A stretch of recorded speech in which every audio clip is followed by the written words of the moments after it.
Hey everybody, welcome to Finding Foundations, the pod.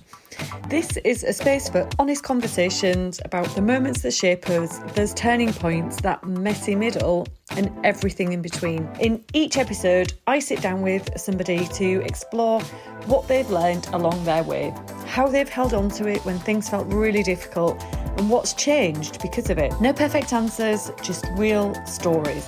I'm Karen Tom, and this is Finding Foundations.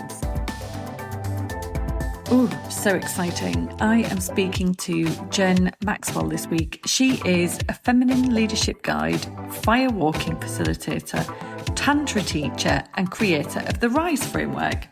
She supports women through powerful rites of passage and life transitions such as burnout, identity shifts, and menopause, helping them reconnect with their bodies, truth, and inner authority. Her work is rooted in embodiment, sovereignty, and feminine awakening, guiding women to release conditioning and return to who they truly are beneath expectation and survival patterns. At the heart of her work is the RISE framework, which supports women to reconnect with the body, rediscover intuition, reclaim sovereignty, and fully embody their authentic self. Through this, she creates spaces for deep transformation, sisterhood, and remembrance. Jen is passionate about women's empowerment and believes that when women rise into their truth and aliveness, it creates a ripple effect of change in their lives, relationships, and the wider world. She offers one-to-one RISE mentorships, fire walking, and empowerment experiences and transformational retreats. Let's get into it.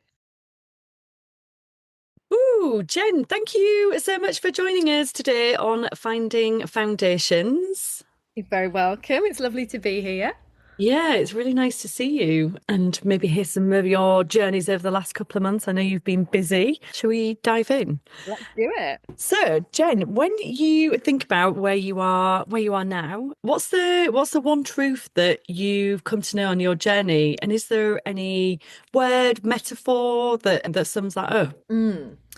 So I think the one truth is that we already have what it is that we need. We already have what it is we desire. And a lot of us are seeking in this lifetime. We're seeking for answers and new skills and new techniques. And actually what we find is when we really dig down deep, when we come back to it, it's already within us. So I guess if there was one word that consolidated all of that, it would be that in all of this, we're remembering who we were before everybody else told us how to be. Oh my God, I love that. It's almost like a slowing down as well, isn't it? Like really giving yourself that chance to reconnect. How did you land on that? So this last, how many years? It's been a bit of a journey. I mean, life's a whole journey, isn't it? But I think particularly in the last few years, I have really noticed where I've been suppressed or conditioned or restricted by others, and it's frustrated the hell out of me. And I think heading into perimenopause, I'm perimenopausal now, I really noticed where I was changing. I noticed that where I would have been people pleasing in the past, suddenly I had a voice, and where I would have been sorting out everybody else's needs before my own, suddenly I was able to be a little bit more selfful and do things for myself.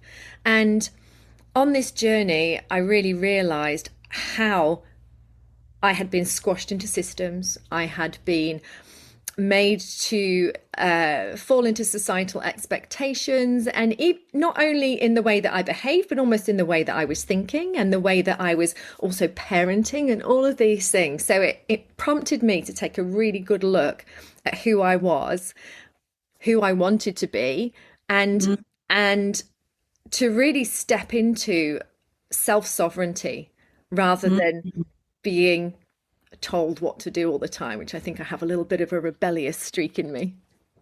Yeah, I love that. And I guess that's like you were saying, where things were happening and you kept feeling really frustrated. I think that's always a good point, isn't it, to really slow down and lean into that. It's like, what is that trying to tell you? That there's a message and there's something in there for you. And normally we just kind of brush it off and think, oh God, fuck's sake, blah, blah, blah. And then actually, when we really lean into it, there's so much goodness there for us, isn't there, to learn? Absolutely. And one of the key things I think that I've learned is to really listen to my body. So to listen to my nervous system, to notice when I'm getting dysregulated, to know how to come back to regulation. And also noticing when I'm feeling things in my body. So where do I feel anxiety? You know, where do I feel pressure? Where do I feel? I know I feel, like, for example, I know I really feel responsibility and I feel that really strongly in my shoulder. I often get a pain in my shoulder. So our body really knows the score. And I've learned to really come back to myself, to reconnect with myself, and to trust myself, to trust my body, to trust my intuition, and to trust what's already within me. I don't know why, but my right ankle is where I seem to store a lot of grief, and anything that comes up, if I kind of body scan or whatever, I'm like, oh yeah, there you are. And it always, like, it's like a magnet, like a heat seeker. And I'm like, why in the ankle? But I feel like it's something about, that's also about momentum and movement, right? So like when you're walking, like it gives you action, and actually sometimes it can hold you back, it stops you, it slows you down. I also love your part about society and being squashed into boxes that we don't need to be in. Can you tell us a little bit more about that? Yeah, so I followed the expected, well, not quite, but I've sort of followed the expected path that one takes when, you know, you're a teenager. So I went to university. I did go to a slightly diverse university. I went and did an outdoor studies degree, which is a bit different, and spent 3 years getting very drunk and climbing lots. But apart from that, it was great. It was a great few years. I followed expectations. So I ended up working for the public service and the civil service. I was in the army, and I was very much squashed into those systems. Now, to be fair, I loved it. You know, I loved the army, absolutely loved it. And I was okay with the systems that were the structures around the other work that I did. But what I realized was that after many years of that, it really wore me down and it stopped me being who I was. And so in 2019, I started my own part-time business. And then in 2022, I went full-time doing that myself. And what I realized was when I had my last day at work, I kind of had a bit of a meltdown because I realized how much pressure I'd been under from squashing myself in this box and behaving how I ought to behave. And it was an absolute revelation. It was like my wings had been unfolded and I could finally fly. I could finally, you know, spread my wings and start flapping them and really beginning to undercover who I was. Because what I realized was, whilst I was in those systems, I'd forgotten who I was because I'd been so entrenched in them. And I think anybody that's a parent as well, often you get really stuck into the mummy phase of life, which is beautiful and wonderful, but you kind of forget who you are. So it was almost like I had a rediscovering of who the fuck am I? And also, who do I want to be? Yeah. Yeah, absolutely. I love that. I kind of see that point. It's like breaking out of the box, and it's like, oh my God, I actually do have shoulders. I have arms. I've got legs. I can move that. But I guess as well as that point, isn't there about critical thinking? And when you're, I guess, also like the army, it's very much like that you don't have to necessarily maybe think so much. It's more about top down. This is what you will do. And I guess when you're in a job in any kind of situation like that, I don't want to say lemming, but almost like you become that it's like a herd mentality, isn't it? Like you just go along because that's what you do. Absolutely. And in the army, you're trained to obey orders because that's the way the army functions. Otherwise, it wouldn't work. Yeah, absolutely. But I like to think of these things as they're stepping stones to taking us to where we are meant to be ultimately. And it's like you need those experiences to get you where you're going. And I think just going back to what you said at the beginning about that remembering as your kind of word, it's like actually remembering that our soul chose this body, our soul chose this life, and our soul chose to experience what's going on here. And I think we sometimes forget that, and it's remembering to keep coming back to that point of like, what was it that our soul was coming to do? Mm. And I guess remembering plays that part into it, right? Yeah, absolutely. And I think we all have so many different transitions through life and so many different points of healing. So it might be, for example, I know that a lot of my learning has been um, to really shift my mentality from being small to Yeah. being visible, to being bright and not being squashed or afraid to show who I am. Yeah. And I know that I've also had, lots of, oh God, so many learnings. I couldn't even begin to describe them all. But, life's such a journey. And it's so interesting how we often have these really difficult things to overcome, which then Mm. almost like give us momentum to move into the next thing.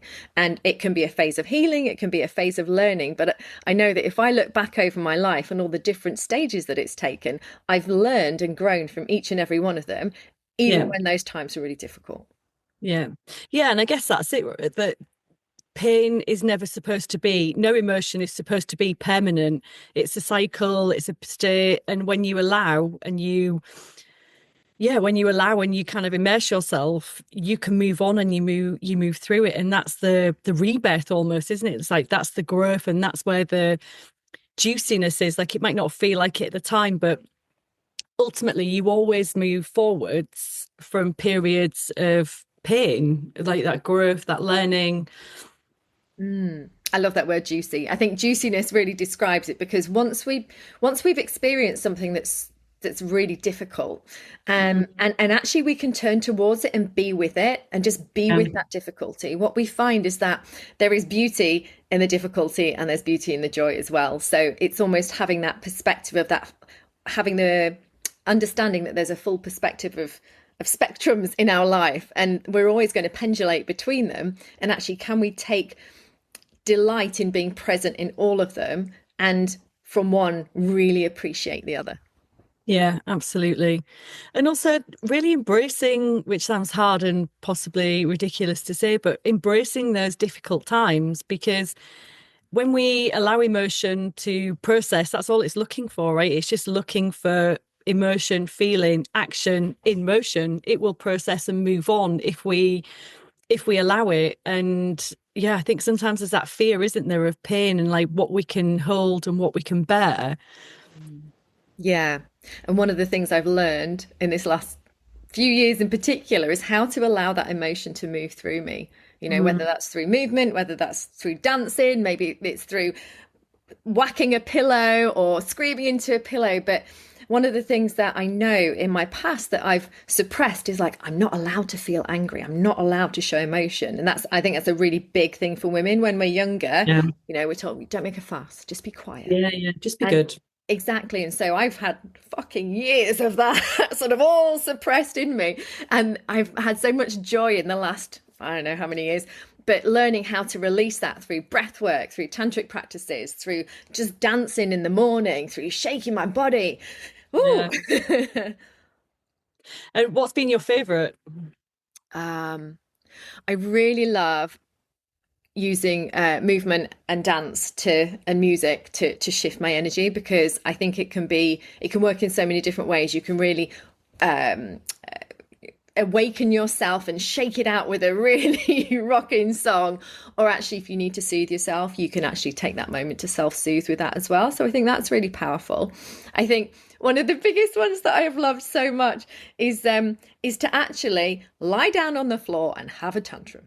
So, Yeah. when you're like, you see a little person in the supermarket and they're there and they're lying down and they're hammering their fists and their feet, give yourself permission to do that. And it really Yeah. helps the energy to move through you. So if you're feeling angry or cross or frustrated or anything like that, just lie down, have a good yell and a good kick, and it makes you feel so much better.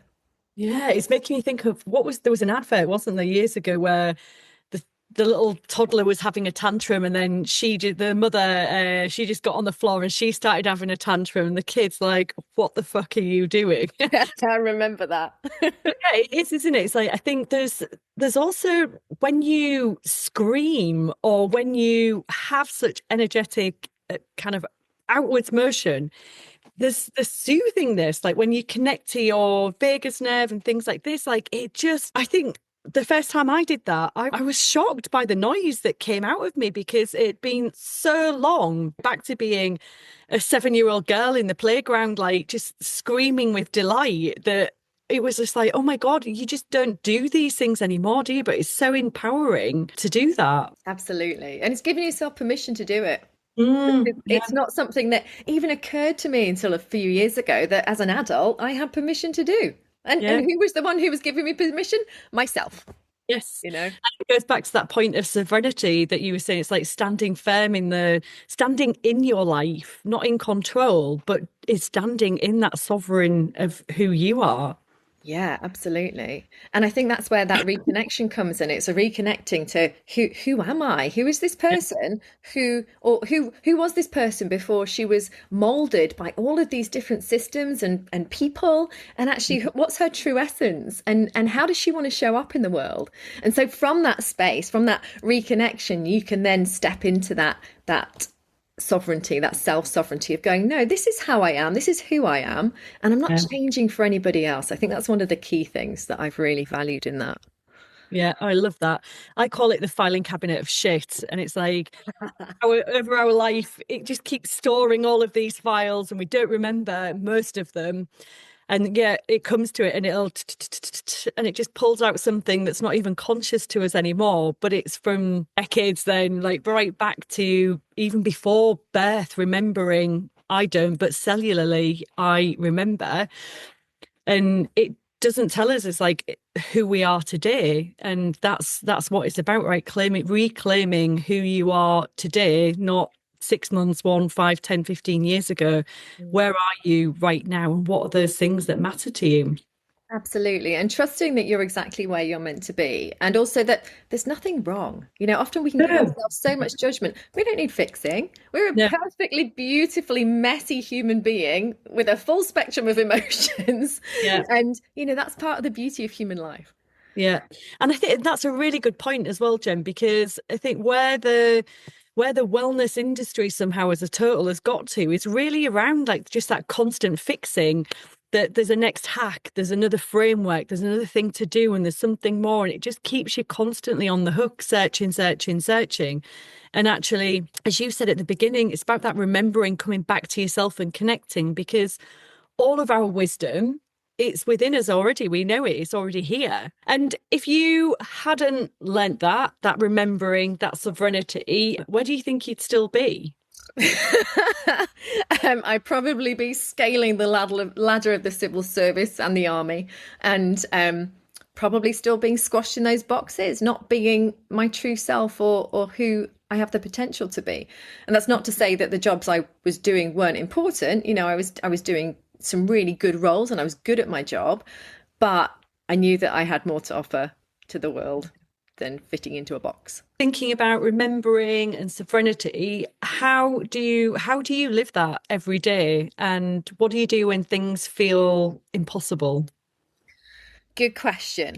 And I think anybody who is perimenopausal will recognize that some days are great and some days are really difficult. So I think my tools about that and self-sovereignty is I have a morning practice where I sit down and I connect with myself and I just ask myself, how am I today? And whatever's there, I'm just present with it. So maybe I'm feeling, oh fuck, I'm really tired.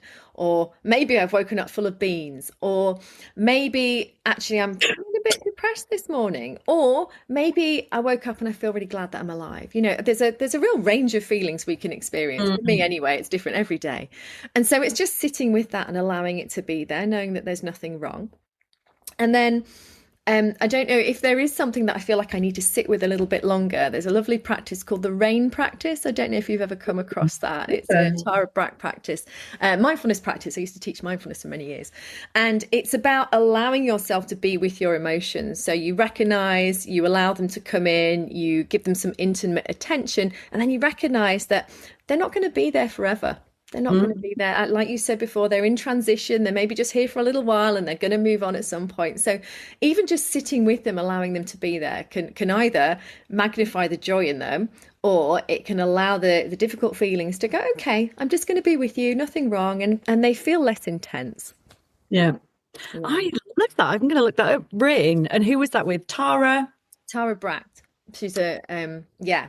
Oh, So yeah, it comes really beautifully together with a poem called Rumi. Sorry, a poem by Rumi called The Guest House. I don't know if anybody's come across that. That's a beautiful one, which is where we recognize that all of these emotions are just guests in our guest house, and they're going to move on at some point. yeah. Oh, I love that. I will search that and put it in the notes if anybody is interested. I actually have a recording of it that I've done, so you're very welcome to put that in the. Yeah, perfect. Share, and I can add it to yeah, there is that real sort of point about things being transitional. Nothing is permanent. And when being, that things can just things can just move forwards and transition to where they need to go, where it needs to be. And sometimes it's just a message, right? Something to, hey, this is going on, maybe pay some attention here, nothing to worry about, have a little thought. Yeah, for sure, for sure. It's about how do I step into that self-sovereignty side of things Yeah. too. So one of the things there is to really check in with what do I want and what feels right for me. So I know in the past I've had some very strong people-pleasing tendencies, which I now understand has come from ADHD. So I'm just going through an ADHD diagnosis at the moment, which is often linked to perimenopause as well and the shift in hormones. But what I do is I really check in with, am I doing something for me? Is this for me? Is it for somebody else? Am I doing this because I feel I ought to be doing it, or am I doing it because I want to be doing it? And that makes a big difference. And am I doing it because I have responsibility? You know, I have children, I have to go to work, I have to, you know, all of these things. But one of the things I do is I check in with myself in terms of that self-sovereignty to find out if I'm standing in alignment with myself. And that's been a really powerful practice for me over the last few years. And within that as well, there's a slowing down, isn't there, to allow whatever it is to come through and not giving yourself that pause. So instead of reacting and charging ahead as you maybe would have done, it's like, okay, what is it that I want to do? How do I want to respond? How do I want to show up? It gives you the option to choose which way you're going. Like, am I going here? Am I going there? What is it that I want out of this? Yeah, absolutely. One of the key learnings that I've had, or teachings around that, has been through Betty Martin's Wheel of Consent. I don't know if you've come across that before. Oh, I love this, Jen. Yeah, so this is one of the tools that I learned first of all when I began to explore Tantra, because it's really important to explore consent and boundaries. And so this is understanding whether something is for you or if it's of somebody else. Are you giving or are you receiving? And is somebody taking from you, or are they giving back to you? So it's on this a wheel spectrum, and that was so powerful. You know, just to really check in: who's this for? Is this for me? Am I doing it for me? Am I doing it for somebody else? And that helps us to again really reconnect with that self-sovereignty. Yeah, I feel like I'm just saying, I love that. But yeah, I do love that. And it really can quite quickly bring to your senses that point of not what am I getting from this, but somehow what am I getting from this? Is it transactional, or is there a depth to it? What's the polarity? Yeah, yeah, Mm, absolutely.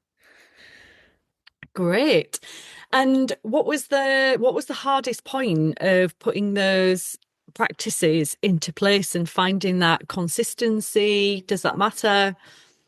Mm.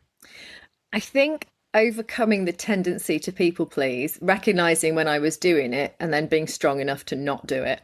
To recognize it and go, okay, I'm going to have to be really brave here for me and say, no, I'm not doing that. And I've had to learn to say no, which again is something that was always really difficult for me. I was always a yes person. And if I couldn't do it right then, it'd be like, I can't do it right now, but I'm going to find a way. So what this has helped me do is actually learn to use my no, learn that no is a full sentence. I don't have to justify my no, and to actually almost enjoy saying no, because when you say no to somebody, you're saying yes to yourself. Yeah. And when you're saying no to somebody else, they know your boundaries. And that's a really important thing. Yeah. to be really clear about what you do and don't want. And likewise, when somebody gives you a no, we can often be terrified that somebody's going to say no to us. So often we don't ask because we're frightened we'll get a no. Well, actually, that's a gift too, because then you know their boundary. Yeah, absolutely. And in that way that it's always internal, that when we say no and you see other people's reactions and you're like, oh no, they're actually okay with that. You think, why was I so concerned? And other people say no. And it is just about finding that point in your boundaries. Mm. Obviously, as you said, then it was quite hard at the beginning. What do you think? What did it look like before it started to become more of a natural pattern for you? Probably a bit of hesitancy. So I would find that I would need to take that pause rather than if it was an email, I'd sit on it for a little while and go, okay, I'm going to breathe into this. I can say no. And again, if it was a text message, sometimes I would say to somebody, I need some time to think about that. So to give it to give myself a bit of time. But actually now I'm so much more aligned with going, no, that's not right for me. No, that's not right. No, I'm not going to bend the way that I do things for to suit you. Yeah. And that's great. That's a great in between then, isn't it? If somebody isn't used to saying no and it's something that's new, is that in between. Can I get back to you on that? Let me think about that. And it gives you that way out that you don't have to say it in the minute, but you're not also saying yes. Mm, yeah, yeah, for sure. Or what do you think? What is it that people don't see about that inner sort of turmoil of when you first start out on this path that, yeah, might help other people who are starting on their own journey of no? Yeah, I would say that recognize that it can be a really difficult thing for us to all say, but the person on the receiving end isn't a monster. You know, Mm, what the big scary monster isn't going to come and get you just because you say no. And um, also, people respect a no.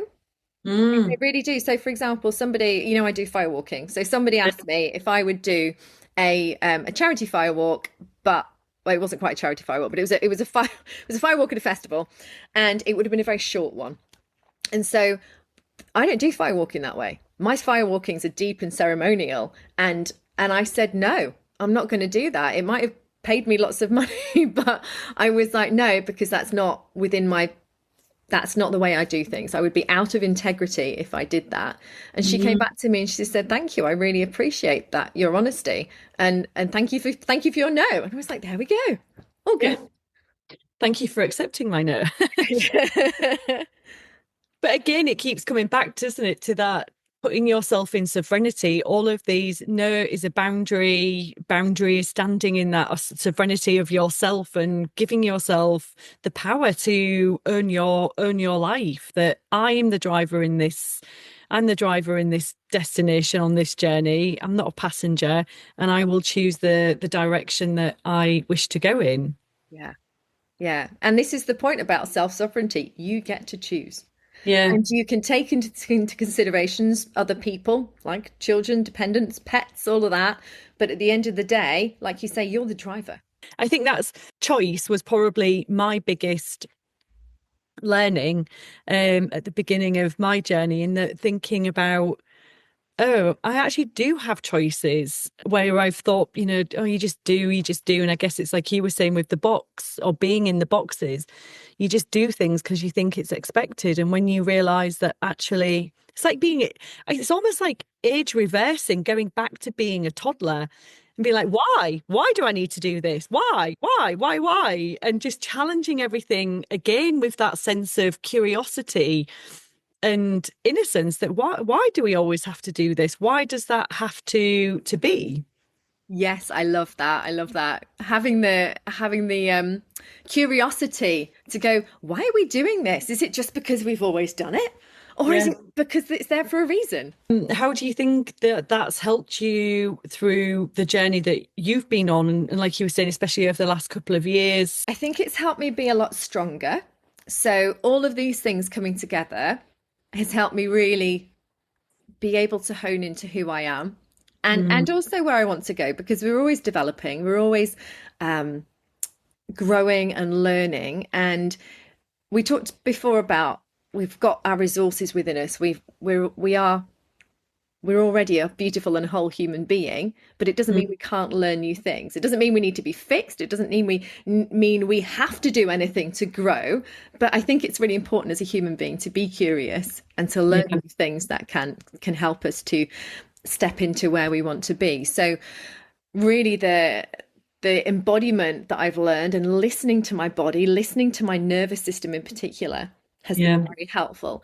And actually one of the key things is I've always been one of these people that likes to push their edges. So, you know, you tell me to go run a 10K race, I'll go run a marathon or an ultra marathon.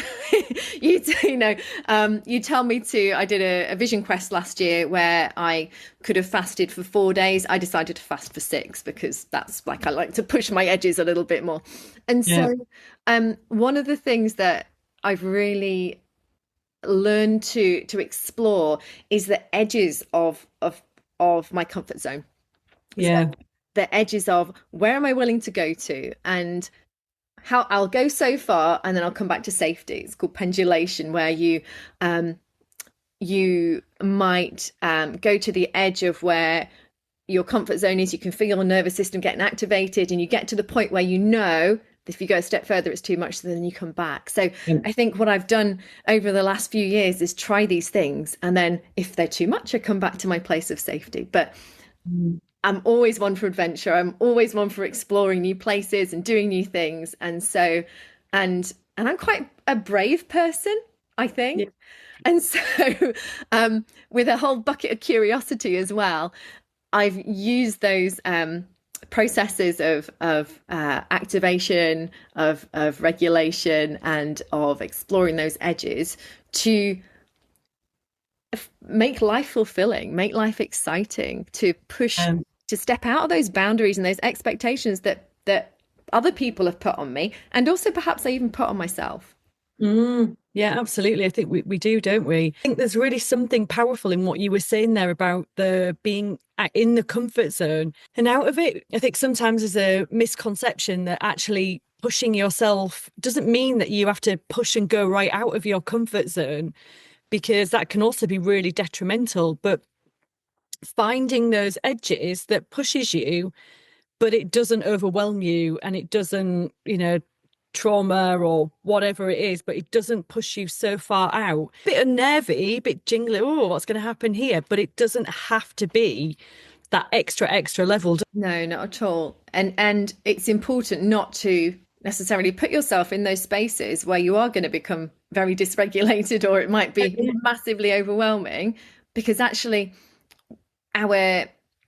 we don't necessarily learn from it, or what we do learn from it is it's scary and we don't want to go there again. But if we can push the edges of our physical limitations, for example, I'm going to see if I can run an extra couple of miles today, or lift a couple of extra kilos of weights or whatever, then we can begin to move towards it, and then come back, and then move towards it and come back. It's the same with our emotions. Can I allow myself to sit with my sadness, my grief, all of that? Whereas otherwise I might push them away. Can I just, today I'm going to be with them for 5 minutes, and then tomorrow I'm going to be with them for 10 minutes. And then actually it becomes easier and easier to just be with them.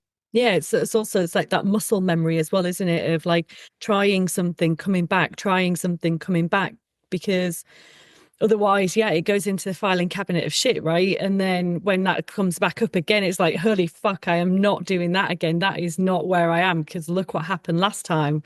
But actually we went too far too fast, and it burns us out. Exactly. And I think one of the key teachings that I've learned, which I actually learned when I was learning mindfulness a long time ago, is the Sutra of the Two Arrows, which is a Buddhist principle where, you might have heard of this before, where we're all struck by the arrow of suffering. We can't avoid that because it's human life. Maybe it's we physically hurt ourselves, or we get divorced, or we move, have to move out of our home, or whatever that might be. And we can't avoid that. But a second arrow comes in and it strikes us in exactly the same place, and where it's already inflamed and sore. And that's like the arrow of avoidance. And so that's that part of us that goes, I'm not going to feel this. I'm going to go and binge watch Netflix. I'm going to do internet shopping. For me, it's like, I'm going to go and run lots and lots of miles and just completely zone out. But what happens is that actually 90% of our suffering comes from this avoidance, and only 10% of our suffering comes from that original arrow. So if we can lean into that suffering to begin with and work Yeah. with it, then actually we begin to process it and work with it, and we save ourselves 90% of suffering. There's Yeah. also another arrow which pops in, and that's the arrow of shame. And that's the arrow that tells us we shouldn't be feeling like that. And a lot of people experience that too. I know I have. Yeah, I mean, for sure, it's a constant just hitting, right? But and I guess it goes back to that point of being the emotion, where whatever it is just looking to move forward and pass and keep going. But when we suppress it, we push it down, we ignore it, we say it's shameful, we feel guilty, or any of those what you say shadow emotions, whatever, that it's just there. It's just information. It's just something to learn and move on from, which can sound easy to say, easier said than done, but it is temporary. It's not permanent states, right?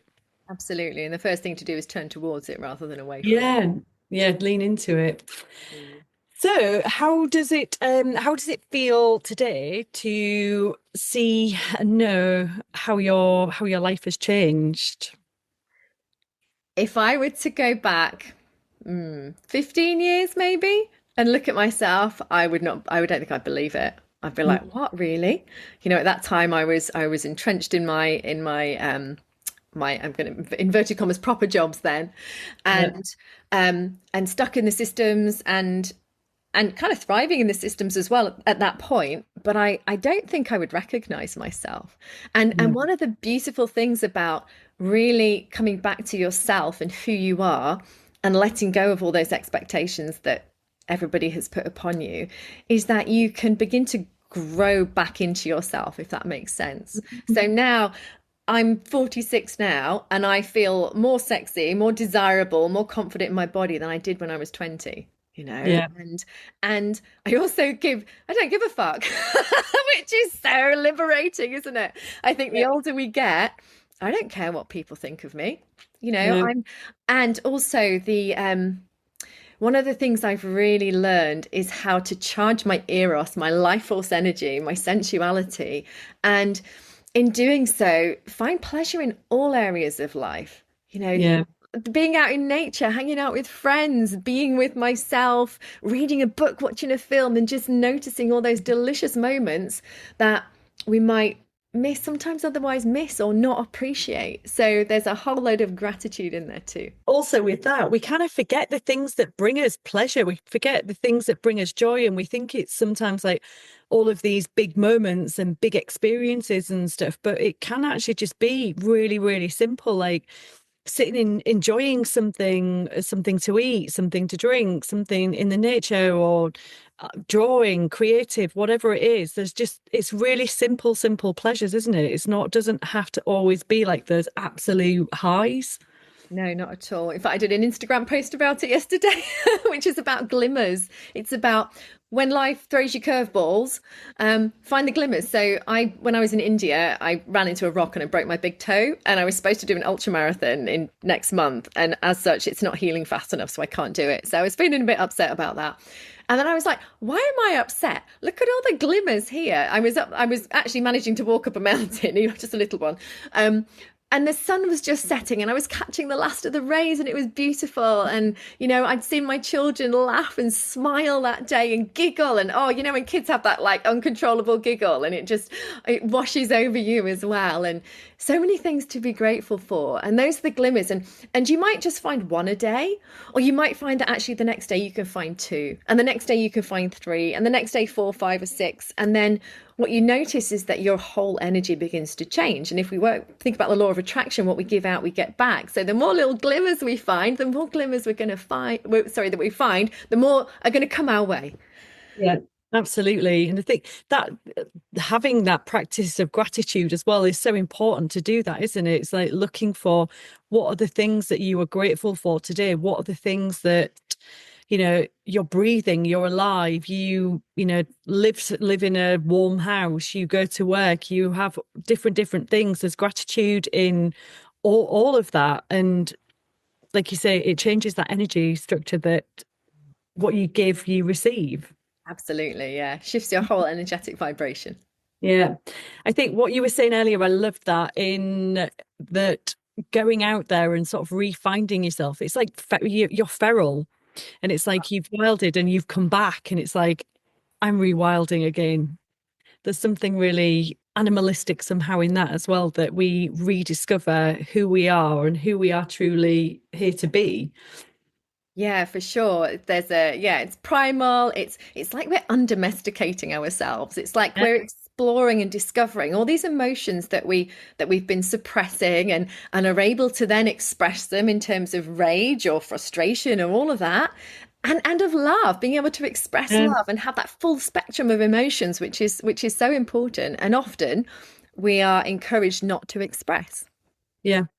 And also to receive, like that receiving in that way, that it's not just about, especially as you were saying, like with people pleasing and things like that, you're so used to giving, receiving feels alien. It feels like, oh God, no, I don't have that. Oh no, I give, give, give.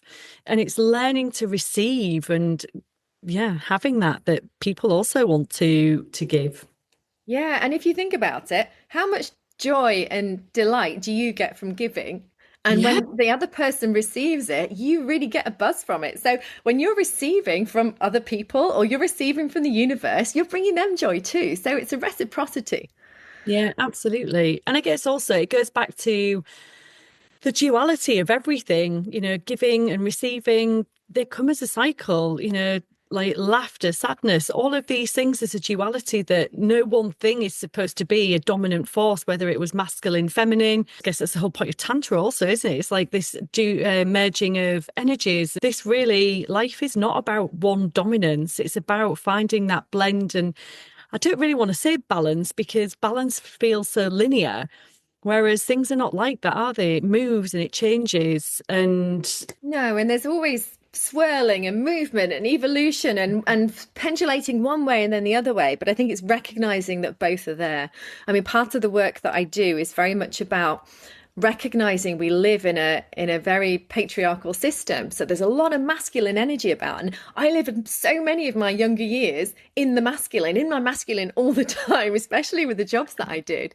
So coming back to the feminine, for especially for some women, can be really unfamiliar and it can be a bit scary.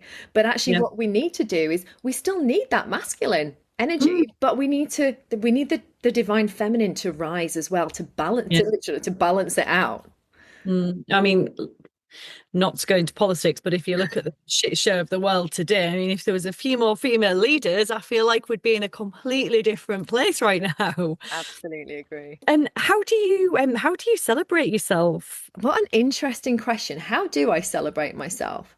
Mm. So I think there's different elements to this, aren't there? There's the things that we can almost give ourselves a little treat for being for doing well, or for a celebration, which might, for me, my pleasures are a hot bath, like a scalding hot bath with Yeah. crystals and candles all around and a really good book, or a really long run in the mountains. That can be a good one. But how do I celebrate myself? I think I just have joy in my own existence, which I Yeah. haven't always had. Mm. And I think celebrating my own existence, knowing that I've birthed two wonderful beings into this world, and I I know I've made a difference to a hell of a lot of women in this world Yeah. already, and I know that I have the potential to help and change and shift the energy of so many more women. There's so much potential for us in the world to do good. Yeah, I celebrate myself by, hey, just even giving myself a hug, having a pat on the arm at the end of the day. Well done, Jen. You did a good job. That's it, isn't it? Like it changes on a daily basis, like how you would, what you need at that time. Is it physical? Is it emotional? Like what are the different needs that you have? I love what you said about celebrating your existence, because I think we don't do that enough. It's really when we fall in love with ourselves, and we fall and we fall and we fall and we keep falling into ourselves and put ourselves as at the center of our universe, that life starts to change, because that relationship with ourselves, it's the benchmark for all others. And I just don't think we appreciate our existence, even the fact that we are alive, heart beating enough. So that's, yeah, I love that. That's amazing. I love that. Falling in love with yourself and also falling in love with life as well. Yeah, Yeah, absolutely. that's really beautiful. And what do you think, Jen from the army? What do you think she'd say she could see you today? I actually think she'd be really proud. She'd be Yeah. like, "Oh, you've done a brave thing there, haven't you? You've stepped outside of that box. Good for you." And actually, I still see a lot of qualities from her in me now in Yeah. terms of, I guess, self-assurance and having that. There's there's something about being in the army. It's very easy to hide behind your rank, and so there's an expectation that if you ask somebody to do somebody to do something, rather tell them, probably give them an order, that it'll be done. And so um sometimes, just occasionally, I still carry a little bit of that arrogance with me, that it'll be done. And I have to kind of check myself. However, at one point I would see that as arrogance and perhaps being, I don't know, not rude, but a little bit direct. And actually, if I'm asking for something for myself, that's something I've learned to do, because I didn't do that before. I Mm, would find it really difficult to say, please, can I have yeah. this, in case it would inconvenience somebody. So now, not that I make a habit of this, but if ever I went out to a restaurant or had something to eat and it wasn't great, I wouldn't say, I'd be like, oh, that's a shame, I won't come here again. Now I'm like, excuse me, my meal's not to my expectation. I want you to change it for me, please. It's just things like that, that I feel now that I have much more confidence to do. And going back to the Jen in the army, I think that she would celebrate me for being who I am. Absolutely. And there's also something, again, it goes back to, maybe it's a loose stretch, but like that boundaries and the serenity again, in that actually this is about service, and maybe also being self-employed. You recognize the service that you give in what you do now, the quality of the, goods that you deliver. There needs to be an energetic exchange, doesn't there? And Yeah. and the whole reason behind my work, and I'm sure it is for yours as well, is that you want to make a difference in the world. Yeah. You Yeah. want to be able to help people, to help the environment. One of my key things is that I really want women to thrive, because I know that when we are thriving, and like you say, when we're in more positions of political power and places like that, that we're going to change the system. And it's so important that we begin to change that system. And I believe that we can.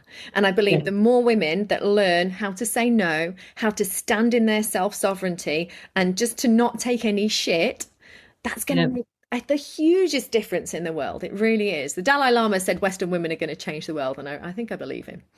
Go Dalai Lama.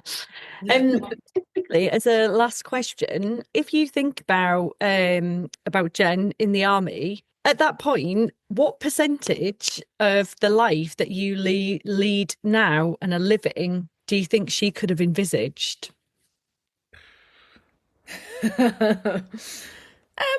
I don't know. Probably, I don't know, maybe like a quarter of it, perhaps. I would imagine that she would have thought she would carry on doing exactly what she was doing. I think that's a really important distinction, is that we can always do more than we ever think that we can. We don't dream to our fullest point that if you were thinking, like 25% and you've achieved a whole of a 75% on top of that, we can always do more than where we think we can at that point in time. Absolutely, absolutely. And it goes back to um pushing our edges, like, I'm going to see how far can I go, Yeah. and be Yeah. proud of how far I go. And keep coming back to it. I think, like you said earlier, that knowing that you are in the right place and knowing you're on your own time journey, you're on your own time, and you've got to learn these things, you've got to do it, and you've got to go through the process, but you are in the right place and the right time. Absolutely. You're on your own journey. It's fuck all to do with anybody else. So you just crack on. Yeah. So I love this. We've got remembering, we've got sovereignty, we're breaking out of the box, we are reclaiming our divine feminine, and we're saying no. Mm-hmm. Yes. Yes to all of that. Love that, Jen. Thank you so much. It's been amazing. So thanks so much for your time. You're very welcome. Thank you for having me. What a refreshing chat with Jen there. There's so many nuggets to take away here of great things to think about in our own lives, that sovereignty, that remembering. And a lot of it also comes back to boundaries, saying no, just being where we want to be when we want to be there. I know life gets in the way, it's busy, lots is going on. But it's really taking that time to centre ourselves in it, in our lives, not on the fringes, not on the to-do list. And sometimes saying no, we get really scared thinking, shit, what's somebody going to say? They'll be so angry, they'll think I'm selfish. And it's such an anticlimax. People just go, okay, and move on. And we're left thinking, what the hell just happened there? I also like to think about it as, what are we denying other people? What learning are we denying them by always saying yes? Maybe disappointment is part of their learning too. One of the truest things I definitely got from Jen there was, I feel more sexy, more desirable, more confident in my body now than I did when I was 20. Dear God, if I think back to my 20s and how insecure about my body and myself I was, I'm like, what a freaking waste of time. I was so hot and I never appreciated myself. I was too busy trying to be smaller, body, personality, needs, just blend into that corner. For what and for who? Like, bloody, certainly not me. I do love that more women in their 40s are openly now sharing that celebration of themselves, feeling sexier, more confident, hotter, and actually saying it out loud. And ladies in your 20s, live it up now, because honestly, you're going to bloody look back in 20 years and think, Jesus Christ, what on earth was I worrying about? Cliches are super cheese fest, I know, but honestly, they become cliches for a reason because it's so true. Well, I hope that you enjoyed Jen's episode as much as I enjoyed chatting to her. Join me next week when I'll be talking to Abigail Nelson about her traumatic experience at the hands of the NHS. Join me then.